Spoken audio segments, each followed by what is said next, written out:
Well, good morning. Welcome to another video. I've come out on what is hopefully one of my last scouting days of the year. I feel like I've done a lot of scouting days in recent videos, but that's just this time of year. It's great for scouting days because you've usually got okay weather and you know you're not going to get really good conditions probably. So it means you can just go out without any commitment and really just enjoy your photography. But there is something specific that I want to talk about today that can really help you to really nail the sharpness in your photos.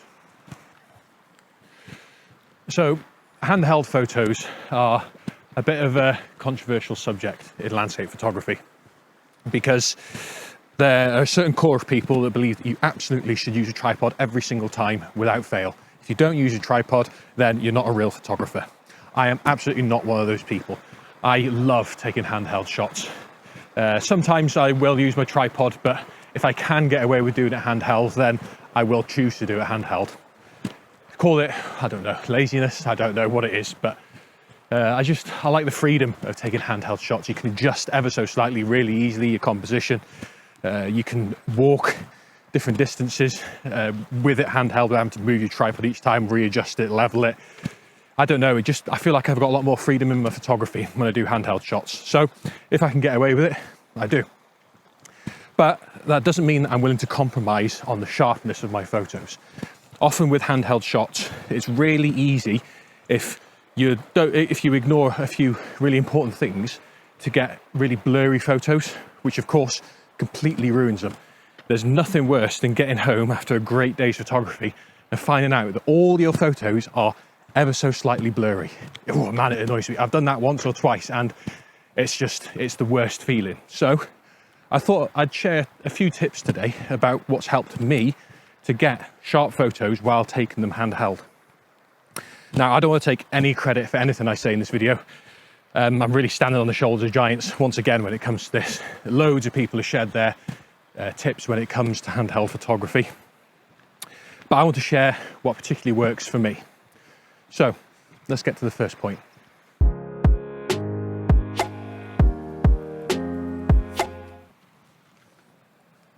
Okay, so the first tip I'd give you is before you even take the photo.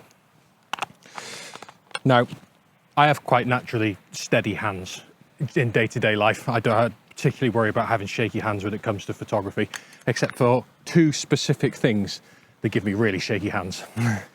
So the first thing is if I get a sudden adrenaline rush. Now you might think photography is not an adrenaline sport. When are you ever going to worry about having an adrenaline rush? But there's certain things that can give you an adrenaline rush. Getting chased through a field by a bull, that can get the heart going, or a particularly aggressive swan, as once happened to me. But that's a story for a different time. Or if somebody's annoyed you driving, that can give you an adrenaline rush. And sometimes you might just need to let yourself calm down a bit before you actually take the photo. Like for me, I'm particularly sensitive to adrenaline rushes for some reason. If something happens that I get a surge of adrenaline, it could take like nearly half an hour for my hands to properly settle down again. And if you have shaky hands before you've even taken the photo, then it's going to be really difficult to get sharp photos handheld.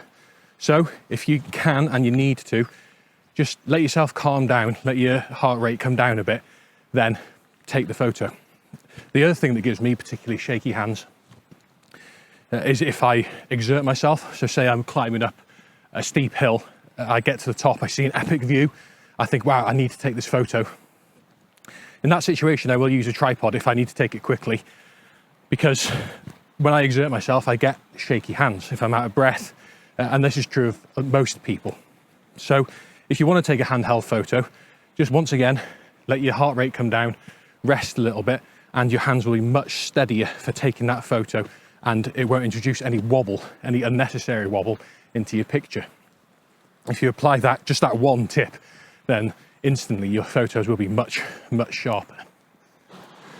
Well, this is an epic scene to take a picture of. I think this has even got potential for a portfolio picture. So I'm going to do it handheld. How risky is that? But the second point I want to share is as you're taking the photo, just as you're about to do it, think about your stance and how you hold the camera. Here we can see we've got a nice boardwalk under the shadows of the trees, flanked by a river. And at the end, we've got a path and a waterfall. Loads of elements that could work really well together as a composition. Now I want to get this really sharp, this photo, because it's got potential to be a portfolio picture. So what I think about is how I grip my camera. Nice firm grip underneath it with my left hand, good grip with my right hand there, and then press it against your eyebrow. If you press it against, that gives you 3 points of contact that can really steady how you hold the picture. Then take a nice wide stance with your legs, take the camera up to your eye, press against, tuck your arm in, take the picture. The same applies if you want to get low down as well. So rather than just crouching down, if you get down on one knee, you can do exactly the same thing. Keep your body in the middle of your legs, wide stance, press against your eyebrow, arms tucked in, nail the shot. If you do that, you'll have a much better time and much sharper images. You can go home confident that you've nailed that shot. So I've just come up on this really nice scene. You've got this sort of hut here with the picnic benches in, and then off in the distance, there's a lot of atmosphere up on that hill over there. That the clouds are just licking over the top of it, and I wasn't expecting to get good atmosphere this morning. So I'm going to get this picture and I'm going to demonstrate my next point with it. Now, when you're taking your photo, think about your breath control. So we've already talked about having a good stance and pressing it in against you. But if you think about how you're breathing when you take the photo. So for example, if you're just breathing normally, you could be in the middle of a breath when you take the photo, and that in-breath can really make your camera shake as your arms move with your chest.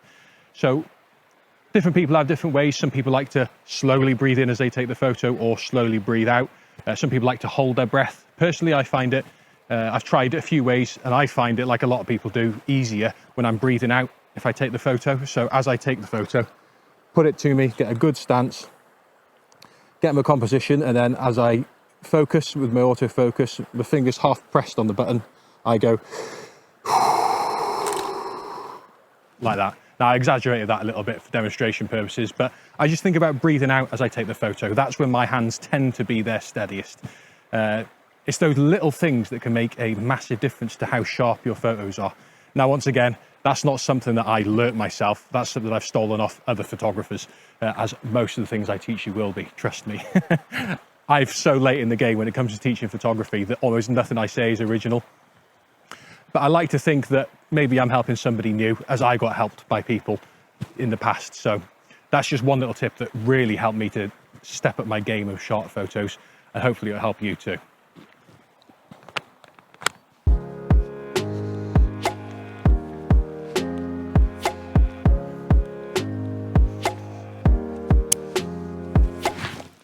Literally just taken my jumper off because I was too warm, and now it's started raining a little bit, so I can see some rain coming in over the hill over there. So time to get the coat on, I think.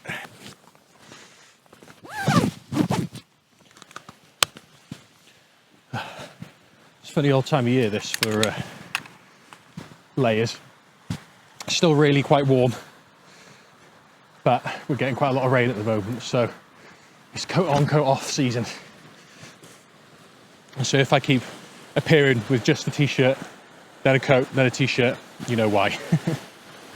I've just spotted a nice shot here. There's this little gathering of lily pads right in the middle of the pool, and they're all sorts of different colours, green, purple, yellow. It's a really nice shot. What would be ideal is if I could get right over the top of them and take a picture. That's the sort of thing you need a drone for, but then that would disturb the water because it's perfectly still here. It's absolutely perfect. So this is kind of the best angle I can get them from. I'm using a polarizer to cut any reflections, so you get a nice black sort of pool in the background, and makes the colours really pop out. So after last week's video, I hope you know why I'm using a polarizer. If you haven't seen that video, go and watch it again after this one. But anyway, I'm going to talk about the next tip while I take this shot as well. With a lot of modern cameras, they have stabilisation built into them, even entry-level cameras these days, and it's usually really quite good. It is in my camera, the Canon 250D, and my lens is also stabilised. Now that really helps with taking handheld shots. The sensor moves a little bit, and the stabilisation in the lens, which means that any camera shake, any really small camera shake, is sort of negated almost. But what you'll notice when you look through your viewfinder, when you look at a scene, it sort of wobbles as it's moving, ever so slightly. It's as if it's delayed. Now, what I like to do is wait for that to settle, as it were. you'll notice as it moves, it sort of stops for a microsecond and then wobbles again. So when I'm taking my photos, what I do is I wait for that wobble to just stop for that brief second, then I apply all my other tips, stance, breathe out, take the picture while the stabilisation is settled. That is just something anecdotal for me. I don't know if that actually makes any difference at all. I'm no expert on the technology behind stabilisation. I'm a photographer, not a tech nerd. If you know, then comment it down below. I'd love to hear if I'm just wasting my time with that, but I find it helps if you just wait for that stabilisation to settle in place, then take the photo. It makes sense to me. Anyway, tell me what you think of this photo. I think this has got big potential if the angle is right.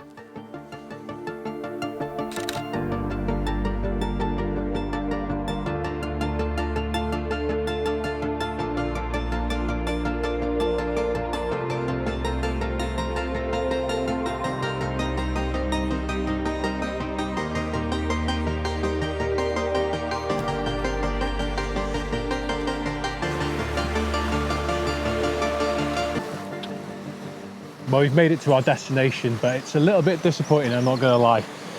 I came out here to look at this waterfall. It's not really that interesting, but that's the joy of scouting days. I couldn't find any good pictures of this waterfall, and now I can see why. I just thought nobody ever tried, but there's not a lot happening here. But I can demonstrate my last couple of points here. One bonus point that I'm gonna demonstrate as well. So with my final point, it's probably the most controversial one. It's certainly the one that's going to get me the trolls in the comments. I can almost hear them now just typing away. But my final point is bump up your ISO. I know, people really don't like the idea of going over 100 ISO, but let's be honest, the most important thing is getting a good, sharp photo. If you have to bump your ISO for that, if you're doing handheld shots, there's absolutely nothing wrong with that. Now I can hear them typing away. Well, actually, anything over 100 ISO should be considered trash, just like you stupid photographer. But thankfully, the good thing about trolls is they're usually wrong. In this case, if I didn't bump my ISO, I'd get a really wobbly shot. As you can probably tell by my hair, we just had a massive rain shower come over, and it's really quite gloomy now. There's not enough light, ambient light around for me to get a sharp handheld shot at 100 ISO here. So I'm going to bump my ISO. You've probably noticed I've been doing that this whole video anyway in a lot of my photos. 1/80, f6.3, ISO 800. Nice sharp photo. And guess what? There's hardly any noise in it. Next week my video is going to be all about ISO, so tune in next week if you want to see that. Anyway, one final bonus tip. You probably know this already, but if you're an absolute beginner, you might not. Your focal length can accentuate your shakiness. So let me demonstrate what I mean. On my mid-range lens, it extends from 18mm up to 55mm. Now at 55mm, it's a lot harder to take a sharp photo because at that extended range, it picks up the movement a lot more. Whereas if you sort of zoom out to 18mm, the camera wobble is significantly less. Now that's helpful to know because if you can zoom with your feet rather than zooming with your lens, so get closer to your subject, you can take it at a wider angle and that sort of wobble will be negated a little bit. And that's not always possible, but it is useful if you want to get a much sharper photo. Well, I hope you've enjoyed that video. I found it a little bit informative. Finally, a successful scouting day. The last couple haven't been particularly good, but that's how it goes sometimes. If you've got any tips that you want to share about getting sharper handheld photos, feel free to comment it below. I'd love to hear some of your tips, and it'd be good to share it with some beginners that might be in the comments too. Excuse me. A bit late to be getting hay fever. I'm one of those people that gets hay fever later in the year. For some reason, early autumn makes me sneeze a lot. Anecdotally, I've heard that it's because I'm allergic to tree pollen rather than grass pollen. I've got no idea if that's true or not, but I always get hay fever this time of year, and I'm willing to believe that. Anyway, if you want to watch a video where I talk about the importance of setting a path rather than a destination for your photography when you're looking for compositions, as has really been proved today, then watch this video here, and I'll see you next time.